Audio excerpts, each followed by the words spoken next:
नमस्कार, जय जोहार। मैं सचिव छत्तीसगढ़ प्रदेश फोटोग्राफर वेलफेयर एसोसिएशन रायपुर आप सभी का स्वागत करता हूं।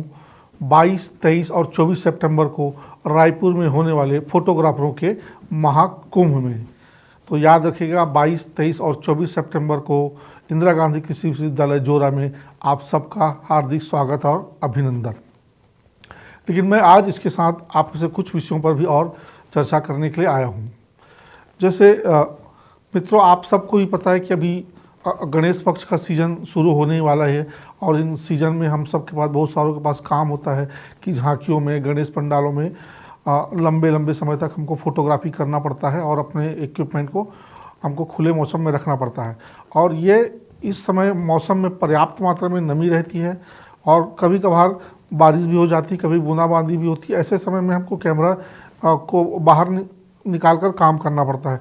तो इस समय हमको सबसे ज़्यादा ज़रूरी चीज़ है कि हमें अपने कैमरे को ध्यान रखना है, उसको सुरक्षित रखना है ताकि उसमें फंगस ना लगे, क्योंकि ये अभी का मौसम जो है वो फंगस के लिए सबसे अनुकूल समय होता है। तो सबसे अच्छा तरीका तो ये होगा कि रोज़ आप काम करने के बाद अपने कैमरे को अच्छे से साफ करके ड्राई बॉक्स के अंदर रख सकें। तो ये सब आपके लिए सबसे उचित और सुरक्षित तरीका होगा। लेकिन यदि आपके पास ड्राई बॉक्स नहीं है तो भी आप कुछ छोटे मोटे उपाय हैं जिनसे कर आप अपने कैमरे को सुरक्षित रख सकते हैं।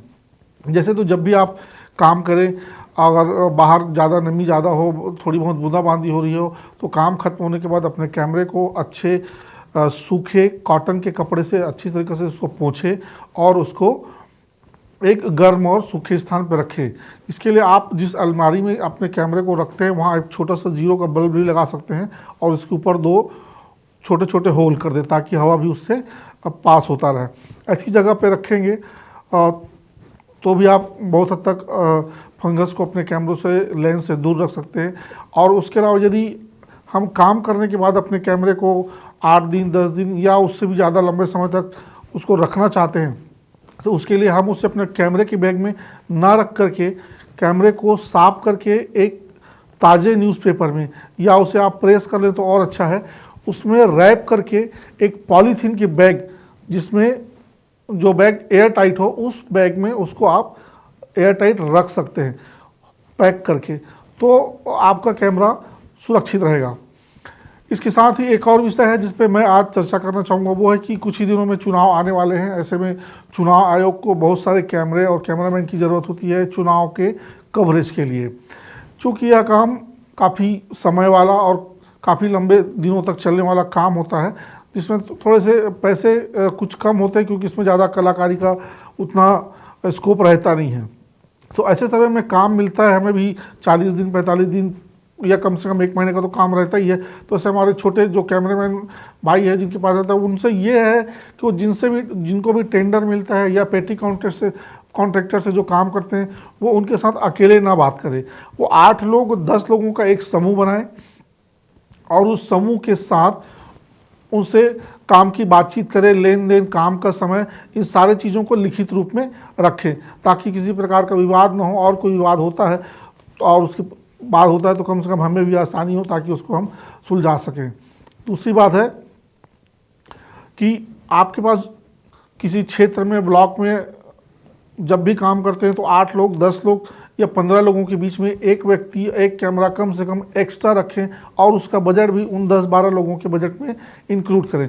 ताकि क्या होता है कि काम के समय कोई कैमरा ख़राब होता है या किसी की तबीयत ख़राब होती है तो कम से कम उससे आपके वेंडर के साथ काम को कंप्लीट करने में किसी प्रकार की दिक्कत नहीं होगी, क्योंकि उस व्यक्ति को आप उसकी जगह पे भेज करके उस काम को कंप्लीट कर सकते हैं।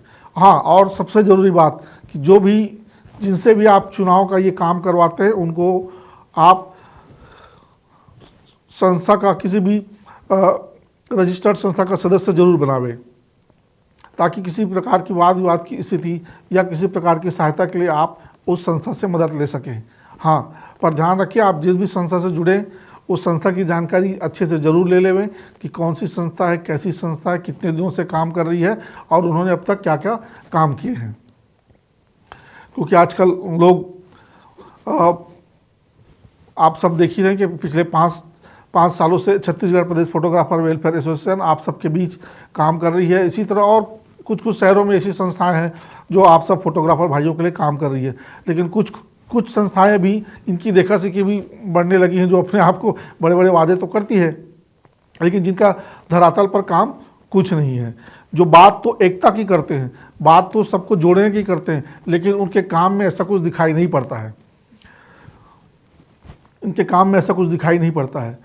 और जो खुद एक शहर में जो संस्थाएं संचालित हो रही हैं और बहुत समय से आप सबके बीच काम कर रही हैं, उनको लेकर और अनेक संस्थाएं, छोटे छोटे संगठनों का गठन करने लगती है, जो बात एकता की होती है। कुछ उदाहरण मैं आपके सामने प्रस्तुत पे चर्चा करना चाहूँगा, जिसे राजनांदगांव जिला ही दे सकते हैं। पिछले 1.5-2 साल पहले वहाँ एक संस्था का निर्माण हुआ था, और फिर पिछले कुछ दिनों पर समाचार मिला कि फिर एक और नई संस्था बन गई। तो एक नई बनी हुई संस्था को कुछ काम करने का समय, अवसर भी तो मिलना चाहिए।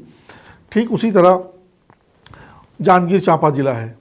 जांजगीर चांपा जिले में पिछले 8-10 सालों से एक संस्था रजिस्टर्ड है और संचालित है, और काफ़ी अच्छे तरीके से हर ब्लॉक स्तर पर छोटे छोटे तहसीलों में भी जाकर भी वो संस्था काम करती है।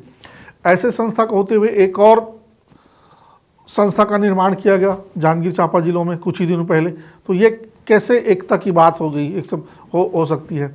इसी तरह भाटापारा शहर में 2-2 संस्थाएं बन गई, और ऑब्वियसली हमारे रायपुर में तो 2 संस्थाएं हैं ही। तो हम कैसे लोगों को जोड़ने की बात करते हैं। लोगों की जोड़ने की बात करनी होती तो हम इन जो बिखरी हुई संस्थाओं को भी एक में समेटने का प्रयास करते हैं। तो मित्रों, रहिए सावधान, रहिए सचेत, रहिए और अच्छे से काम करिए, खूब काम करिए। धन्यवाद।